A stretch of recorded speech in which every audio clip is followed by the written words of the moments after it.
I ask unanimous consent that the quorum call be vitiated. Without objection. Madam President, let me tell you two brief stories. A high schooler takes from the internet a picture of a female classmate, then uses artificial intelligence to nudify that young girl, and shares this deep fake, sexually explicit image with the rest of the school on social media. The classmate, mortified and humiliated, doesn't want to show her face at school.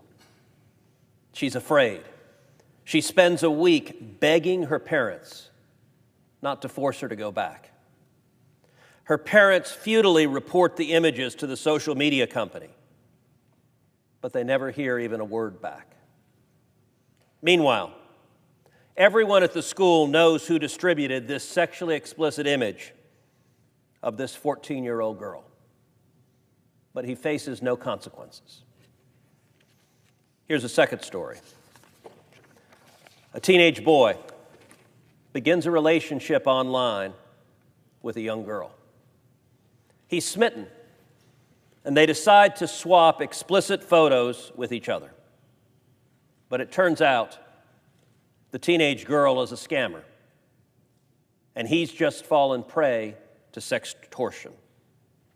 The scammer repeatedly messages the young man, demanding payment, or the explicit photos will be sent to his friends via his social media network. The young man, embarrassed, mortified, thinking there's no way out, dies by suicide. His name was Gavin Guffey, and his father is here today advocating to hold big tech accountable. On my lapel, I'm wearing the heart emoji that Gavin texted his family moments before he took his own life. Where did these stories take place? Texas, New Jersey, South Carolina, Washington, California, Illinois, Florida? Sadly, the answer is all of them. American high schools are experiencing an explosion of AI-generated sexual images. And in many cases, there is no consequence and no recourse for the teenage girls or the boys like Gavin. There have been thousands and thousands of cases of sleazebags using non-consensual intimate images to extort victims, both sexually and financially. In fact, the FBI just issued a warning this year about the growing threat of sextortion for minors online. There are dozens of families across the country whose children have taken their own lives because of their fear of these images being released. There are hundreds of high schoolers targeted, often by their own classmates, who are experiencing incredible psychological harms knowing that these images exist and are still out there. And your child's images aren't just targeted while they're in middle school or high school. In New York, a young man right out of high school took images of his former classmates from their social media profiles and used AI to alter the images in a sexually explicit manner. He then posted them for the world to see, along with their personal identifying information, encouraging violence and harassment against those he was victimizing. He was convicted only of a misdemeanor, and he faced 0 charges for the deepfake explicit images. And I'd venture to guess some of the victims tried and failed to get these fake images removed by the tech company. I've spoken to these victims and their parents, including 2 14-year-old girls who were victims in the same month with the same story on opposite sides of the country. These girls were scared, they were hopeless, but they also wanted justice and relief from these images, so they took action. Elliston Berry of Texas and Francesca Manny of New Jersey bravely spoke up about their experiences and how the Take It Down Act, my bipartisan legislation with Democrat Senator Amy Klobuchar, would have protected them and afforded them justice for these horrific acts. Both Elliston and Francesca testified at a field hearing for the Senate Commerce Committee, bravely sharing their stories. There are 29 states that have not criminalized deepfake revenge porn. Thus, law enforcement in those states cannot prosecute the slime balls who peddle this lifelike yet fake smut. That's justice denied for these teenagers and other victims. The Take It Down Act empowers victims across the entire United States. It makes it a felony for these creeps to use AI to create and publish fake, lifelike pornographic images of real people.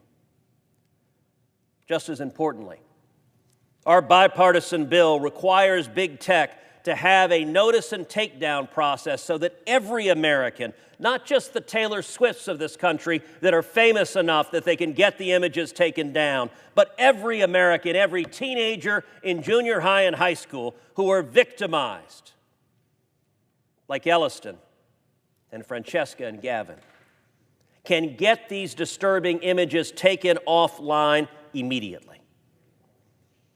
I don't want to see another family suffer such a fate, which is why I'm on the floor today trying to pass the Take It Down Act. This bill is overwhelmingly bipartisan. There are nearly 20 Republican and Democrat co-sponsors of this bill. Over 80 organizations, including victims advocates, including unions, including law enforcement, are backing this bipartisan legislation. The Take It Down Act passed the Senate Commerce Committee unanimously. Every Republican, every Democrat on the committee voted for this legislation. The House companion likewise has strong bipartisan support. The Senate has acted on parts of this issue earlier this year, having passed two complementary pieces of legislation 11 weeks ago. However, neither of these other bills empower victims to get their explicit images, real or fake, removed from websites.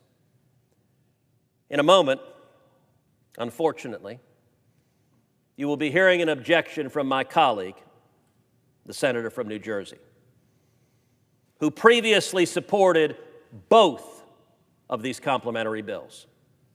One of these bills, the SHIELD Act, authored by Senator Klobuchar, the co-author of my Take It Down Act as well. The SHIELD Act was significantly modified at the request of my colleague from New Jersey before he would allow that to pass.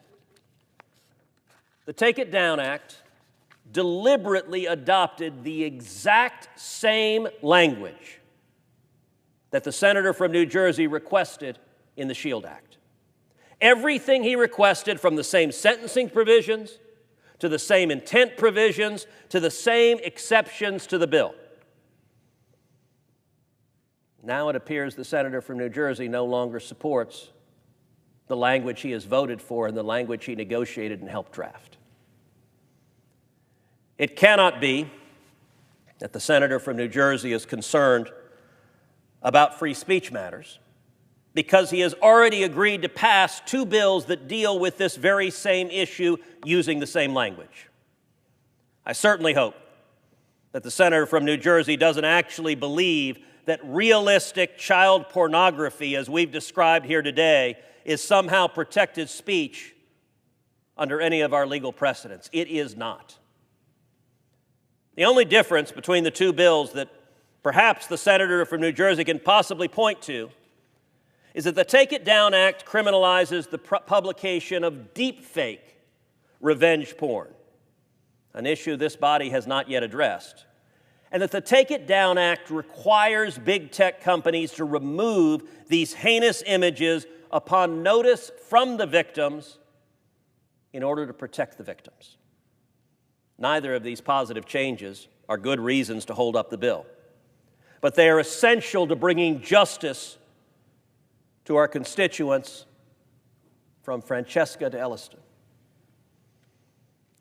So if the senator from New Jersey objects, teenage girls like Francesca Manny of New Jersey, like Elliston Berry of Texas, or teenage boys like Gavin Guffey will have no protection from sextortion or from having fake sexual abuse materials, images, and videos, literal child pornography, being publicly shared by predators and sex offenders. If he objects, the next Francesca, the next Elliston, the next Gavin won't be able to force Snapchat or Instagram or TikTok to step up and take down this abusive content. For the folks at home, I want you to listen very carefully. Sometimes Senate procedure can be confusing. I want you to listen for 2 words from the senator from New Jersey: I object. Let me tell you how this works. If he doesn't say those 2 words, this legislation will right now, this evening, pass the United States Senate 100-0.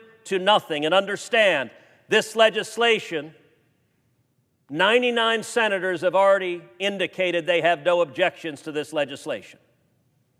All the senator from New Jersey has to do is not say those 2 words, I object. And this law is passing the Senate unanimously. On the other hand, if you hear those 2 words, I object, the result is going to be that this legislation is defeated on the floor of the Senate. On behalf of Elliston Berry, on behalf of Francesca Manny, on behalf of the memory of Gavin Guffey and his family that still grieves his loss, on behalf of the countless teenagers and others who have been victimized by real and by deep fake explicit image, on behalf of the thousands more teenagers and women that are likely to be victims of this abuse in the future, I urge my colleagues to come together with a simple, bipartisan, common sense step and pass the Take It Down Act. Therefore, Madam President, as if in legislative session, I ask unanimous consent that the Committee on Commerce, Science, and Transportation be discharged from further consideration of S. 4569, and the Senate proceed to its immediate consideration. Further, that the Cruz-Klobuchar substitute amendment at the desk be agreed to, the bill as amended be considered read a 3rd time and passed, and that the motions to reconsider be considered made and laid upon the table. Is there objection? I object. The objection is heard. Madam President, I have to tell you I am saddened. The senator from Texas. I have to tell you I am saddened that the senator from New Jersey chose to give no explanation for his objection, chose to give no reason to Francesca why she's being denied, no reason to Elliston, no reason to Gavin. He had an opportunity to explain his objections. You know what he said? Nothing. Nearly 2 weeks ago was when I circulated this amendment to both sides of the aisle, and it cleared 99 senators. He had a week and a half to object. Yesterday, this legislation was about to pass, and an hour before it was going to pass, the senator from New Jersey raised his objection. He said last night, he said, Ted, I haven't had time to read the bill. Been circulated to his office 2 weeks earlier, but he said he hadn't had time to read the bill. I said, great, I'll delay this for a day so you can read the bill. The language in the bill is word for word verbatim the language you agreed to, you have voted for, and you negotiated. He said he had numerous substantive objections. If he does, we heard none of them, not a word of it. It makes me sad that he doesn't feel his constituents deserve any explanation for blocking legislation as important as this. Madam President, it's not lost on anyone that this is an election year. And I will say, absent a single substantive objection, the obvious inference is that this objection is being made because we've got an election in less than 6 weeks. I consider the senator from New Jersey a friend. I sure hope he's not standing up here denying victims of this abuse relief simply to score partisan political points. I would like to think he wouldn't do such a thing. But in order for me to believe he wouldn't do such a thing, he needs to actually explain some reason for his objection, which at least so far he has not bothered to do. Now, I will tell you, we had an agreement negotiated with the majority leader to pass an entire package of bills, Republican bills and Democrat bills that have passed the Senate Committee on Commerce, Science, and Transportation. All of that package we're going to pass yesterday until at the last minute the senator from New Jersey came with his midnight objection and no reasoning whatsoever. So I'm now going to give this body the opportunity to pass the package that had been negotiated in a bipartisan manner that had been agreed to. And we're going to find out if the senator from New Jersey will not only object to providing relief to the victims of this abuse, but will object to multiple other bills that are bipartisan bills supported by members of this body because he wants to play partisan politics instead. I hope he does not. Madam President, as if in legislative session, I ask unanimous consent that the Senate proceed to the immediate consideration of the following bills in block. S. 4569, the Take It Down Act, Cruz-Klobuchar.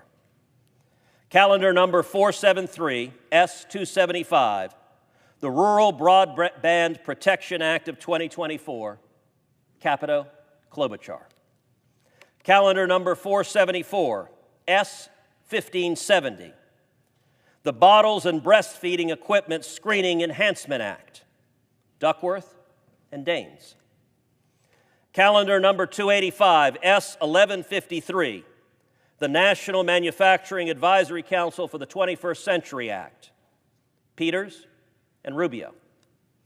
Calendar number 480, S. 3475, Strengthening the Commercial Driver's License Information System Act, Peters and Young. Calendar number 479, S. 3277, the Marine Debris Reauthorization, Sullivan and Whitehouse. Calendar number 513, S. 4212, the American Music Tourism Act of 2024, Blackburn and Hickenlooper. And calendar number 485, S. 4107, the Think Differently Transportation Act, Duckworth and Capito. Further, that S. 4569 be discharged from the Commerce Committee, that the committee-reported amendments, where applicable, be agreed to. The Cruz-Klobuchar amendment to S. 4569, which is at the desk, be considered and agreed to. The bills as amended, if amended, be considered read a third time and passed in block, and that the motions to reconsider be considered made and laid upon the table, all in block. Is there objection?